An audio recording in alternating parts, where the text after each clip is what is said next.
बहुत बार हमें स्वास्थ्य लाभ करने के लिए दवाइयों की नहीं बल्कि समय की आवश्यकता होती है, जिसे हम टाइम मैनेजमेंट कह सकते हैं। That is called the time management. जी हाँ, इस बात को बहुत बिल्कुल ध्यान रखें कि बहुत बार हमें टाइम मैनेजमेंट की आवश्यकता होती है, दवाओं की नहीं।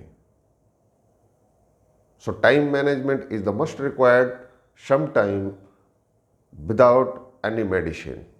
So medicine is not required. Time is the very important for our healthy life. ये समझने की सबसे बड़ी बात है, टाइम मैनेजमेंट क्या है हमारे हेल्थ के डोमेन में, हमें स्वस्थ लाभ करने में टाइम मैनेजमेंट क्या है, थोड़ा सा इसको समझें। तो कई एक्यूट डिजीज, जो एक्यूट डिजीज हो जाती है, एक्यूट डिजीज का मतलब कुछ समय तक चलने वाली जो बीमारियां हैं और जिसमें किसी भी मेडिकेशन की, किसी भी दवा की आवश्यकता नहीं होती है, उसमें टाइम मैनेजमेंट की आवश्यकता होती है। वो टाइम मैनेजमेंट ये है कि आप अपने बॉडी को हील करने के लिए, स्वस्थ लाभ करने के लिए आप समय दें। ये समय आपके शरीर में रिपेयर करना, आपके शरीर को फिर से दुरुस्त करना, ठीक करना, उसको पहले वाली कंडीशन में लाना, अनहेल्दी से हेल्दी होने में जो शरीर की रिक्वायरमेंट टाइमिंग है, that is called the time management. तो समय मैनेजमेंट,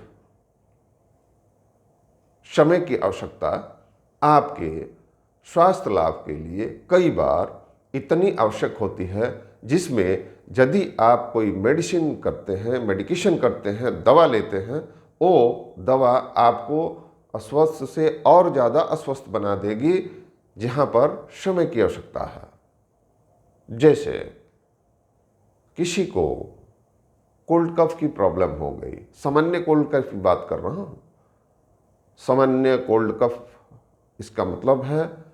जो क्लाइमेट के कारण से, जो सीजनल चेंज होने के कारण से, जो हमारे शरीर में एलर्जी के कारण से, जो क्लाइमेट्रिक चेंजेस एलर्जी है, यानी जो पॉलेंस है, जो स्मेलिंग है, different type of the vegetations, जो पौधे उग आते हैं और उनकी जो स्मेलिंग, और rainy season, when rainy season will going to start, when winter season will going to start, when summer season will going to start, ये जो एक मौसम का जाना और दूसरे मौसम का आना, इसके बीच का जो अंतराल होता है, वो जो फ्लक्चुएशन, वो जो क्लाइमेटिक चेंजेस जो हमारे जीवन में, हमारे स्वास्थ्य के ऊपर जो प्रभाव लाती है, उन प्रभावों में जो हम बीमार होते हैं, रोगारोग होते हैं, विशेष करके कोल्ड कफ की प्रॉब्लम हो गई, स्नीजिंग की प्रॉब्लम हो गई, जिसमें किसी भी गंभीर वायरल इन्फेक्शन की आवश्यकता नहीं है, कोई वायरल इन्फेक्शन होता नहीं है, उन कंडीशंस में, या कभी बॉडी का टेम्परेचर वेरिएट कर गया अन रूटीन डिसऑर्डर होने से, और तुरंत हम जो है कि दवा का सेवन कर लेते हैं, क्योंकि हमें पर डे उसी क्रम में रहना है, हम बॉडी को रेस्ट नहीं देते। और यदि बॉडी को रेस्ट की आवश्यकता है, यदि आप रेस्ट नहीं देते हैं, तो आप हील नहीं कर पाएंगे, आप स्वस्थ लाभ नहीं कर पाएंगे। तो in the healing process there are the requirement sufficient time for our body to heal, to cure. So time management is must required without medicine. Sometime medicine will not required, but time will required mostly for cure, for recover, for get healthy life. तो ये चीजें आपको दिखेंगी। तो जहां time management की बात है, जहां टाइम ओरिएंटेड चीजें हैं, अब किसी को कोल्ड कफ हो गया, स्नीजिंग हो रही है, नजल डिस्चार्ज हो रहा है, फ्रंटल वीवर में हल्का पेन है, साइनस पॉइंट्स में आपको अनईजी फील हो रहा है, यानी अपवर्ड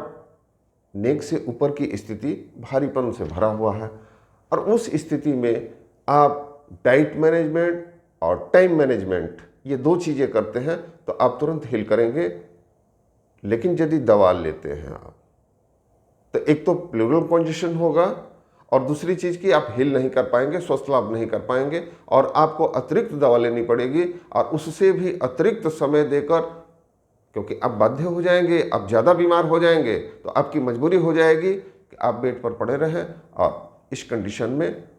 टाइम मैनेजमेंट खुद करवा लेती है वो कंडीशन, वो बीमारी जिसमें कि आप जो मात्र समय टाइम मैनेजमेंट और डाइट मैनेजमेंट के कारण से ठीक हो सकते थे, जिसमें आपने दवा ले ली, ये दवा लेना आपको और ज़्यादा बीमार कर दिया और ये बीमारी आपको ज़्यादा तकलीफ में देकर और आपको बेड रेस्ट में ले जाएगी। तो ये बहुत ध्यान देने वाली बात है कि जहाँ पर टाइम मैनेजमेंट और डाइट मैनेजमेंट की बात है वहाँ बहुत मेडिकेशन की आवश्यकता नहीं है, तो आप वहाँ मेडिकेशन को अवॉइड करें और टाइम मैनेजमेंट को आप अपने ऑन रूटीन, आप सोचते हैं कि मुझे ये वर्क करना है, मेरी आज की ये ड्यूटी है, उस ड्यूटी को आप छोड़ दें, आप रेस्ट करें। रेस्ट करने से बॉडी हील कर जाएगी, क्योंकि आपके बॉडी को समय की आवश्यकता है, दवा की नहीं। तो धन्यवाद, फिर मिलते हैं नेक्स्ट टॉपिक्स।